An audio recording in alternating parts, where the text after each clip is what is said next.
Las bodas a la verdad, mas los que fueron convidados no eran dignos. Nótese que dice, las bodas ya están preparadas. Id pues a las salidas de los caminos y llamad a las bodas a cuanto halléis.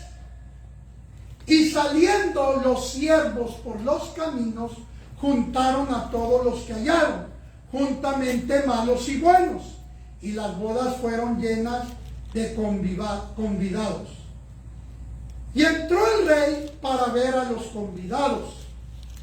Y vio allí a un hombre que no estaba vestido de boda. Y le dijo, amigo, ¿cómo entraste aquí sin estar vestido de boda? Mas él enmudeció. Entonces el rey dijo a los que servían, atadle de pies y manos, echadle en las tinieblas de afuera, allí será el lloro y el crujir de dientes, porque muchos son los llamados y pocos los escogidos. Una vez más, fíjese lo que dice, muchos son los llamados y pocos los escogidos. Ponga su mano en su corazón y la otra levántela y diga conmigo esta oración. Padre, Padre, en el nombre de Jesús. en el nombre de Jesús. Háblame, que yo escucho. yo escucho. Dispongo mi corazón Dispongo mi corazón para recibir tu palabra. para recibir tu Que palabra. yo sea tierra fértil, Que yo sea tierra fértil, donde tu palabra dé mucho fruto en mí. donde tu palabra dé mucho fruto en mí. Mi mente Mi y mente mis pensamientos y mis pensamientos los sujeto a tus pies, los sujeto a tus pies, para que te oigan para que te y te oigan obedezcan. y te En obedezcan. el nombre de Jesús. En el nombre de Jesús. Amén. Amén. Ok, en esta mañana quiero compartirte acerca de ser escogidos, de pasar de llamados a escogidos. Nótese que aquí en la historia que el Señor Jesús está narrando, habla de que alguien se coló. Alguien entró a la fiesta, pero su ropa no era adecuada. Quiero recordarte, hace una semana les hablé acerca del cambio de vestimenta. ¿Se acuerdan qué tipifica la ropa? La ropa tipifica las obras, nuestras acciones, nuestras decisiones, nuestras obras. Eso es lo que tipifica. Cuando la Biblia dice que el Señor viene por una novia sin mancha y sin arruga, quiere decir que a veces nos manchamos o nos arrugamos. La mancha en el vestido tiene que ver con el pecado. La arruga tiene que ver con el pasado. ¿De qué estoy hablando?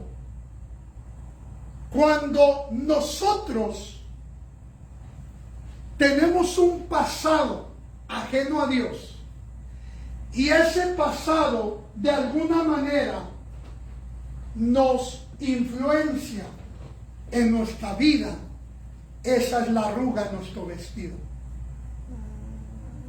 Okay. Es decir, en la serie que estuvimos viendo de árboles de justicia, ¿se acuerdan? La semana pasada la terminamos. El fruto del Espíritu Santo, que es los pensamientos. Los pensamientos en nuestra mente funcionan de acuerdo a cómo crecimos. Se fueron formando nuestra manera de pensar. Y nuestra manera de pensar es el espíritu de nuestra mente. Entonces, ese fruto produce actitudes, conductas y un camino en nuestra vida. Nadie vivimos diferente a nuestra manera de pensar. Nadie nos conducimos diferente a nuestra manera de pensar. ¿Por qué? Porque como pensamos, hablamos, y somos, así somos. actuamos, accionamos y nos conducimos. Entonces, como fuimos formados muchos en maldad, esa maldad produjo fruto en nuestra mente. ¿Cuál fruto? El pensamiento. Ese pensamiento tiene que ser removido por el pensamiento del Espíritu Santo, que son los 9 frutos del Espíritu Santo, encabezando el primero, amor. Entonces, es una transición, es una transformación, un caminar, un constante, hasta que llegamos a la transformación a la imagen y semejanza del Señor Jesús, con el carácter pulido, limpiado de toda perversión, porque el carácter, en una ocasión se lo dije, Dios no te lo va a cambiar, Dios te necesita con ese carácter, porque tu carácter representa tu esencia, y tu esencia es tu espíritu que Dios creó en la eternidad, y Dios te necesita con ese carácter. La diferencia es que no le gusta la perversión que tiene tu carácter. Entonces, en vez de Dios quitártelo, cambiártelo, lo que Dios hace, lo transforma. ¿Cómo es que lo transforma? A través de cambiar nuestra manera de pensar, ya que el verdadero arrepentimiento es metanoia, que quiere decir cambio mi manera de pensar, cambio de mente. Entonces, cuando tus pensamientos empiezan a cambiar, tu conducta va a cambiar. Cuando tus pensamientos empiezan a cambiar, tu ropa, si había arrugas, desaparecen las arrugas. La arruga es todo aquello que por un pensamiento que se formó en ti, que dio fruto en tu mente, tú te estás conduciendo cuando enfrentas algo que te lleva a donde se generó ese pensamiento. Por eso muchos tienen unas cualidades que ¡wow! Que uno dice, ¡wow! ¡Qué tremenda hijo de Dios! ¡Qué tremenda hija de Dios! Pero hay un punto, hay una situación que ahí se transforma ese hermosa hija de Dios y le sale el lobo. ¿Qué pasa? Es que aún hay un pensamiento del pasado. Aún su vestido está arrugado. Wow. Entonces, el Señor busca que tu vestido sea limpio y sin arrugas. Amén. Y en esta historia había un colado. Alguien que entró a la fiesta, pero su vestimenta o estaba arrugada, o estaba manchada, o los dos, o andaba, porque dice que está vestido inapropiado. ¿Por qué el Señor Jesús narraría esta historia si ya están en la fiesta? Porque el Señor quería hacernos saber que podemos hacer mucho para Dios. Podemos vivir una vida de cristianismo, pero artificial. Con el corazón, con grietas, con pensamientos aún de maldad. El lunes que le predicaba a los pastores, les dije esto. Yo creo que nuestro carácter debe de ser como el de Cristo, maduramente, que puede sentar a un Judas en tu mesa y tratarlo con el mismo amor, respeto y compasión que todos los que te aman y que jamás te traicionarán. Si tú, porque qué ventaja hay o qué bendición hay que bendigamos a los que nos bendicen, que amemos a los que nos aman. Por eso el Señor dijo: ¡hey! ¿Cómo entraste aquí? ¿Cómo es que estás aquí en la fiesta si tu ropa no es adecuada? No estás vestido apropiadamente. Voy a parafrasear. Esto no dice la Biblia, pero voy a parafrasear. Yo pienso que el colado ha de haber dicho: pero yo también fui invitado, también fui llamado. También en tu nombre eché fuera demonios. También en tu nombre oré por los enfermos y sanaron. También esto, también ello. Sí, pero tu ropa no es apropiada. Santo. Wow. No estás vestido de boda. Traes ropa manchada y arrugada.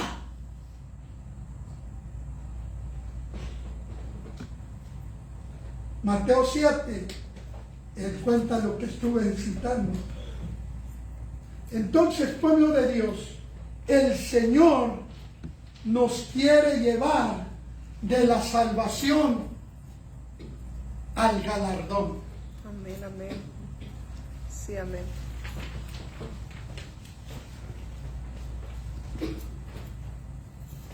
Y el Espíritu Santo, cuando me iba ministrando esta semana, me habló de tres cosas que se encuentran en Mateo 25. Las tres señales del escogido. Número 1, comunión. Número 2, mayordomía. Número 3, servicio. Te lo vuelvo a repetir. Las tres señales del escogido: comunión, mayordomía y servicio. Son tres. Muchos solamente buscan la comunión, que es lo principal, y sin comunión difícilmente va a haber la mayordomía y el servicio. Así es. Pero la comunión sola, sin mayordomía y sin servicio, no está completo. Y vamos a ver qué es esto. Mateo 25. Nótese que en Mateo 24 habla el Señor Jesús del fin de los tiempos y aclara las señales, y aclara todo esto. Y luego en el capítulo 25 nos da las señales. Vamos a ver qué dice Mateo 25, 1 al 6. Entonces el reino de los cielos será semejante a 10 vírgenes que tomando sus lámparas salieron a recibir al esposo. 5 de ellas eran prudentes y 5 insensatas. Las insensatas, tomando su lámpara, no tomaron consigo aceite. Mas las prudentes tomaron aceite en su vasija juntamente con su lámpara. Y tardándose el esposo, cabecearon todas y se durmieron. Y a la medianoche se oyó un clamor: aquí viene el esposo, salid a recibirle. Entonces, aquí el Señor, la primera parte del capítulo 25, está hablando de comunión. La lámpara representa palabra y el aceite representa unción, presencia y revelación.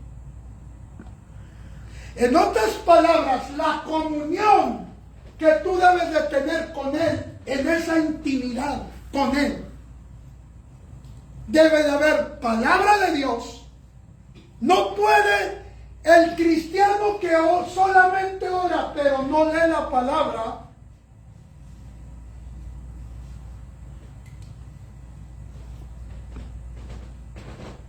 va a estar ignorante y su oración va a estar limitada. El cristiano que lee palabra y no ora casi, se va a hacer un religioso. La oración activa la parte del espíritu en la palabra y la palabra la revelación de la oración. No puedes separarlo. Tienes que estar juntos. En la oración, el Señor Jesús se hace presente en espíritu. En la palabra se hace presente como el verbo de Dios. La oración activa el poder de la palabra.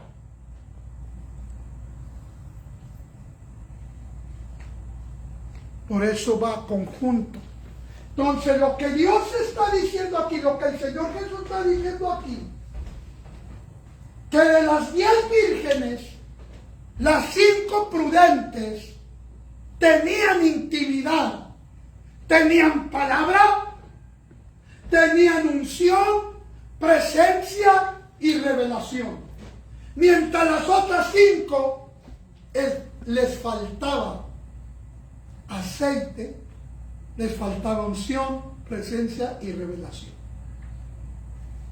El problema no es que se hayan dormido, como muchos piensan, porque las 10 dice muy claro que se durmieron.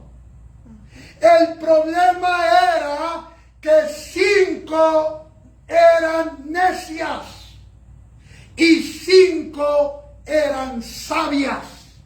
Que 5 nomás se ocupaban de lo necesario. Wow. Y las otras 5 no se ocupaban nomás de lo necesario, se ocupaban en la abundancia. Se ocupaban en que no nomás tuviera aceite su lámpara, sino tener la vasija llena de aceite. Porque sabían que la lámpara encendida iba a terminar el aceite que estaba en la lámpara. Se iba a acabar. ¿Qué es esto? Oré, tuve una maravillosa experiencia con el Señor, su presencia me inundó. Llega mañana, haces una oración Mickey Mouse. Pasado, ya pasó toda la semana y sigues queriendo chupar aceite de esa experiencia que tuviste hace una semana atrás. Cuando se acabó el aceite. Porque la salvación se vive todos los días. Yo un día fui salvo. Ayer volví a ser salvo. Hoy sigo siendo salvo. Mañana seguiré siendo salvo. ¿Sí me estoy dando a entender? Tengo que tener aceite constante en mi lámpara. Y tengo que tener aparte aceite para dar. Amén, amén. Entonces, la primera parte, la primera señal, ¿cuál es? La intimidad con Dios. En la intimidad es donde Dios nos conoce. Por eso Mateo 7 dice, en aquel día muchos me dirán, en tu nombre hicimos esto, en tu nombre aquello. No todo el que me dice Señor, Señor entrará al reino de los cielos. Y yo les diré, ¿quiénes son? No los conozco. ¿Cómo no, Señor? ¿Tu nombre hicimos? No sé quiénes son. ¿A qué se refería el Señor? A que jamás intimidaron con Él. Que no intimidaban entrando a su presencia, donde nomás es Él y tú. Donde no hay lugar para esposo, para esposa, para hijos, para nietos, nomás es Él. Ese es un tiempo Cuando yo cierro la puerta de mi oficina, mi hijo, mi esposa saben que no pueden ni siquiera acercarse a la puerta de mi oficina porque ese momento es nomás él y yo. A solas, y no hay lugar para ellos. Es nomás él y yo. Cuando salgo, entonces sí, toda mi atención para ellos. Pero en un momento de intimidad es nomás él y yo. Es como los esposos que tenemos hijos. Cuando cierras la puerta de tu recámara y intimidas con tu cónyuge, no hay lugar para tus niños. ¿Cuántos saben de qué estoy hablando? Entonces, pueblo de Dios, número 2, la mayordomía. Ahí es donde está el más grande fallo en mucho pueblo de Dios. ¿Qué es mayordomía? ¿Cómo administramos la parte del reino que nos corresponde? ¿Cómo estás administrando la parte del reino de Dios? Porque si tú eres hijo, tú eres hijo del reino, tú perteneces al reino de Dios. Por lo tanto, tu gobierno es mucho mayor que el gobierno de esta nación. Amén. Tu gobierno es de acuerdo al reino de Dios. El gobierno, cuando yo voy manejando, se los he dicho antes, cuando yo salgo de mi casa rumbo a la escuela, yo voy declarando el reino de Dios va pasando por la answer. El reino de Dios. Y yo voy con la convicción que voy afectando el mundo espiritual por donde yo voy manejando. Porque yo soy un embajador del reino de Dios. Y sabe que se han evitado muchos accidentes. Muchos planes del maligno se han frustrado. ¿Por qué? Porque cuando tú vas por ahí, va el reino de Dios contigo. Amén. Amén, amén. Por eso se frustran los planes del maligno. Pero tienes que creerlo y tienes que tener esa intimidad con Dios. Amén. Entonces, ¿qué es la mayordomía? ¿Cómo administras tus finanzas? Y una vez le dije a alguien, y puedo decir esto porque ella me dio permiso de poder usar ejemplo, nomás que no hace el nombre. Me pidió un consejo porque tenía un dilema entre pagar biles y pagar su diezmo porque algo había pasado ahí en sus finanzas. Y a veces suele pasar.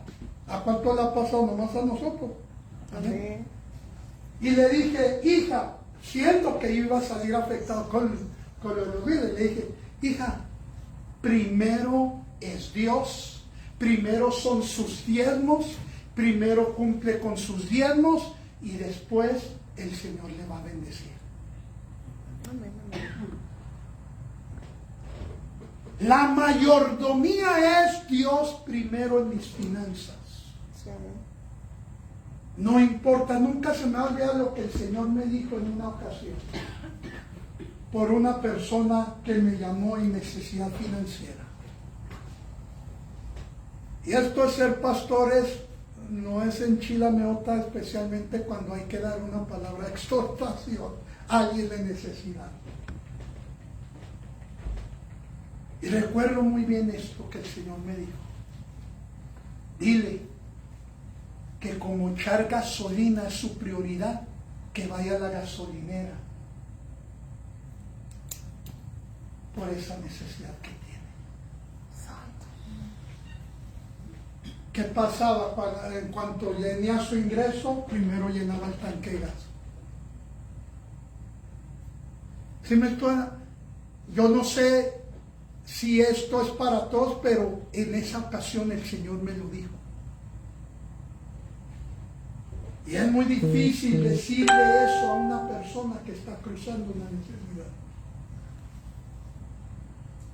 Dios tiene un sistema de reino y gobierno y Él ha prometido bendecirnos y multiplicarnos, no de acuerdo a nuestra necesidad, porque si usted nota la historia de las vírgenes, las 5 que nomás ocupaban del aceite necesario salieron reprobadas. Dios nunca, de los nunca, da de acuerdo a tu necesidad. Esa es una mentira. Dios siempre te va a dar más, porque Dios no suma, Dios multiplica. Dios bendice hasta que sobreabunde. Dios completa las cosas en abundancia. Amén, amén, así es. Entonces Dios ha prometido, es su promesa. Pues yo sé que es su promesa, pastor, pero yo estoy pasándola. Cambia la mayordomía. ¿Sabe una cosa que yo aprendí? Y me costó aprender. Acerca de la mayordomía. Dios está obligado por su naturaleza a cumplir su palabra sobre cualquier circunstancia. Si Él dice que bendice, Él bendice. Entonces llegó un momento, iglesia, que usted puede preguntárselo a mi esposa sin que yo esté, y ella le va a dar testimonio de cómo yo soy con nuestros diezmos y nuestras ofrendas, no nomás diezmos. ¿Qué es, Señor? Tu palabra dice que bendices hasta que sobreabunde. Puedes traer a memoria nuestros diezmos, nuestras ofrendas. O sea, no nos faltaba, pero no teníamos lo que queríamos. Yo creo que a todos los de aquí nada les falta, pero algunos de ustedes no tienen lo que quieren. O sea, go beyond that. Es la sobreabundancia, amén. Y el Espíritu Santo me dijo, ay, hijo, si vieras cuánto estoy esperando que seas buen mayordomo. No era cuestión de que no sembrara en el reino, era cuestión de cómo manejaba el dinero. No lo estaba manejando bien. ¿Me estoy dando a entender, iglesia? Entonces, muchos están sobreabundancia sobre su cabeza, pero no están disfrutando por la mala mayordomía.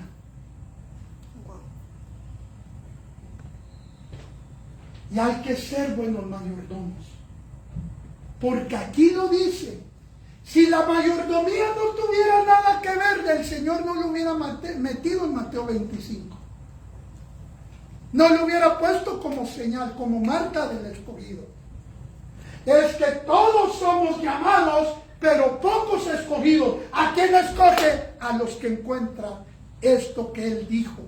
Y este no es uno de los apóstoles, que una de las cartas de los apóstoles, este es el mismo Señor Jesús hablando y diciendo, número 1, intimida conmigo. ¿Dónde dice eso en el capítulo 25? La parábola de las 10 vírgenes. Número 2, ser buen mayordomo. Ser buen mayordomo. Con tu talento. Pastor, pero no hemos leído eso. Vamos a leer. Seguimos en el verso 26. Y eso es lo que dice. ¿Dónde tengo el verso 26 aquí? 26. Ok.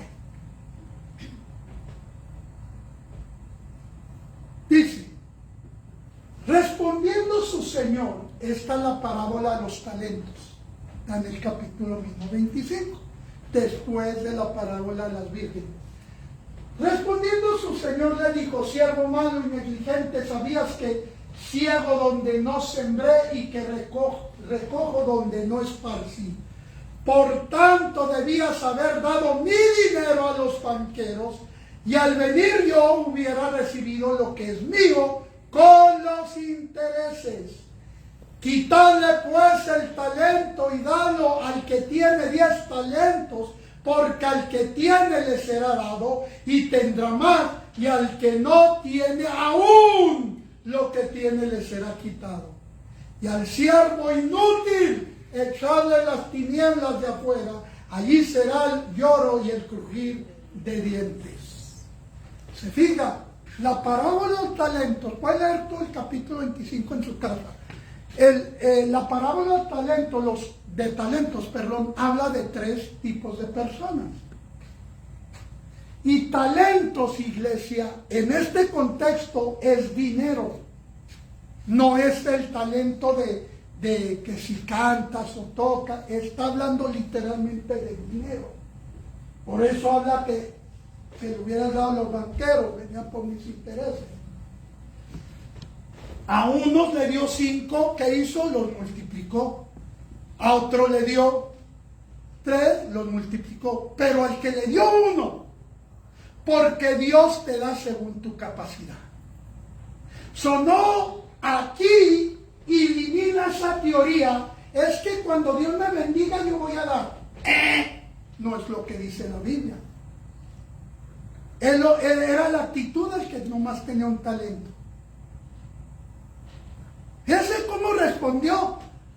Señores, mira, aquí tengo el tal nuevecito brillante igual como me lo dice.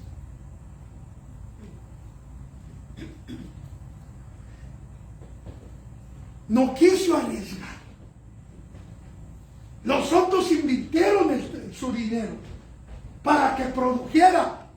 Tuvo miedo. Dijo, no, y si lo invierto y lo pierdo y luego viene y me pide y no tengo nada, no me se lo guardo.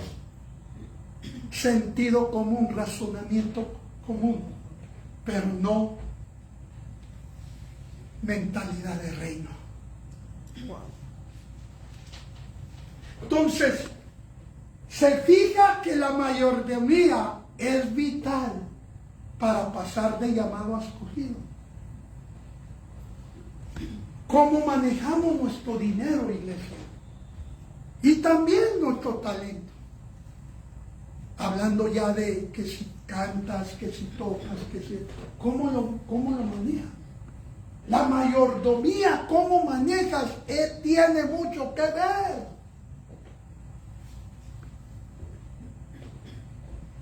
Y luego número 3. Ya vimos, número 1, intimidad. Número 2, mayordomía. Ahora veamos el servicio. Y aquí es donde muchos fallan también. En el servicio. El Señor en el verso 33 dice, y pondrá las ovejas a su derecha y a los cabritos a su izquierda. Entonces el rey dirá a los de su derecha, venid benditos de mi Padre, heredad del reino preparado para vosotros desde la fundación del mundo, porque tuve hambre y me diste de comer, tuve sed y me diste de beber, fui forastero y me recogiste, estuve desnudo y me cubriste, enfermo y me visitaste, en la cárcel y viniste a mí. Entonces los justos le responderán diciendo, Señor, ¿cuándo te vimos hambriento y te sustentamos, o sediento y te dimos de beber? ¿Cuándo, Señor? Y el Señor responde, por cuanto lo hicieron a uno de estos, me lo hicieron a mí. Y luego habla de los cabritos. Muchas veces usamos el término de cabritos para referirnos de los hermanos rebeldes, como dijera una hermana, rebeldes. Pero aquí el Señor dice que realmente quién es el cabrito, el que no presta servicio. Santo. El que no está prestando servicio. Wow. Son 3 cosas, iglesia: intimidad, mayordomía y servir. Servir. Pastor, pues le estamos esperando que usted nos diga cuándo vamos a ir. No. Cuando tú dices, pastor, voy a ir este día a hacer esto.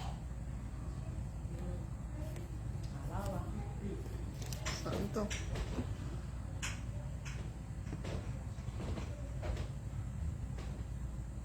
Voy a prestar mi servicio. Porque es que yo, pues, ¿qué, padre? Es que yo no tengo, no sé hacer. Todos tenemos algo. Porque a todos Dios nos equipó para cumplir su propósito. Amén. Entonces, presta tu servicio para Dios. Pero el primero es intimidad, segundo es mayordomía y tercero tu servicio. ¿Cómo manejas tu tiempo? Es que, pastor, yo quisiera tener el tiempo, no me alcanza. No mienta. Todos tenemos 24 horas por día, 7 días a la semana, 365 días al año. A nadie le dieron 25 horas. Todos tenemos las mismas 24 horas al día. La mayordomía, cómo manejamos nuestro tiempo. Vamos a encontrar que sí tenemos tiempo para servir a Dios. Usamos la frase que servimos a Dios porque nos congregamos. No, eso no es servir a Dios, eso es congregarte y tiene su parte y es vital, te tienes que congregar. Servir a Dios es prestar un servicio a Dios, prestar tu tiempo para Dios. Pues sí, yo oro, no, esa es intimidad. ¿Dónde está tu servicio? ¿Qué estás haciendo en la congregación, en el ministerio donde te congregas? ¿En qué sirves? ¿Qué servicio estás rindiendo?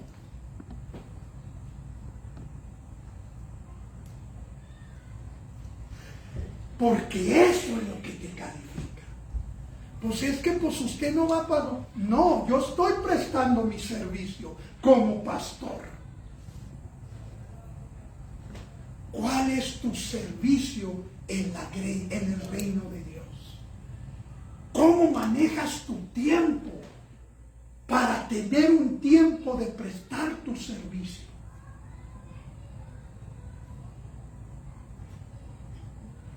En Mateo 25, yo no lo escribí, ni siquiera uno de sus apóstoles lo escribieron, fue el mismo Señor Jesús hablando. Y no es una casualidad que esté después del capítulo 24, que es el capítulo del fin de los tiempos. Nos está queriendo pasar de llamado a escogido. Recuerdo cuando Benny Hinn compartió esto con nosotros, cuando yo seguía muy de cerca su ministerio en los 90. Cuando hacía las cruzadas Benny Hinn, al principio nunca hacía un llamado al altar para los que quisieran entregar su vida a Jesús. Hasta que Billy Graham le habló, y esto es lo que él nos compartió. Y le dijo Billy Graham acerca de lo importante y vital del llamado a salvación. Y después de esa llamada lo empezó a hacer en todas sus cruzadas. Pero esto es lo que dijo él.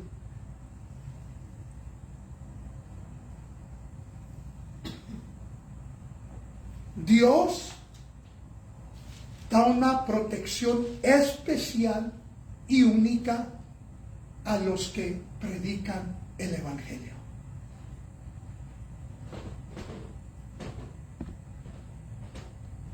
¿Por qué? ¿Quién no va a proteger a sus mejores soldados? Dicen amén. Entonces, pueblo de Dios, estas son las marcas del escogido. Número 1, intimidad. ¿Qué es intimidad? La oración y la palabra.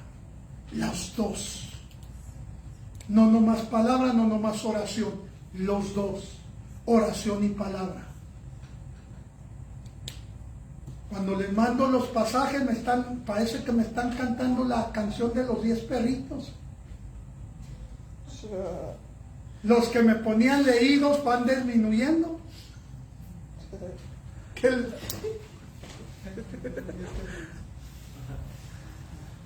Tiene que meter la palabra en su oración. Número 2, mayordomía. ¿Cómo manejas tus finanzas? ¿Cómo manejas tu tiempo?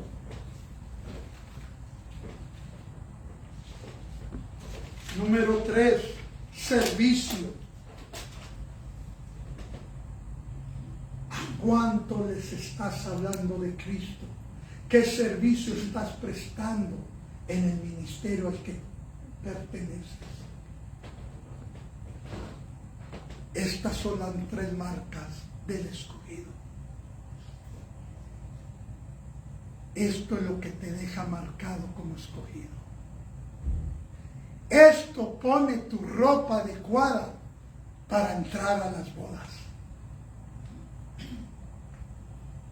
Esto es lo que te califica como el remanente del arrebatamiento. Así que, pueblo de Dios, esto es lo que el Señor quiere hacer con nosotros. Nos hace un llamado esta mañana, esta tarde, a ser escogidos. Póngase de pie.